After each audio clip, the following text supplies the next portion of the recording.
పెట్టాలి దీపం. కానీ కార్తీక పౌర్ణమి నాడు దీపం వెలిగిస్తే వెలిగించి వెళ్ళిపోకూడదు. కొవ్వొత్తితో అస్సలు వెలిగించకూడదు దీపాన్ని. ఎందుకంటే అది చచ్చిపోయిన జంతువు యొక్క కొవ్వుతో తయారు చేయబడుతుంది. వెంటనే ఆ దీపం అపవిత్రం అవుతుంది.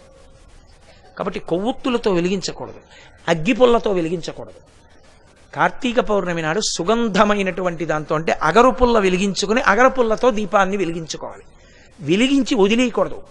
దాంట్లోకి వెంటనే అక్షతలు తీసుకుని చేత్తో పట్టుకుని దామోదరమావాహయామి అని కానీ త్రయంబకమావాహయామి అని కానీ 2 మాటలలో ఏదో ఒకటి చెప్పాలి.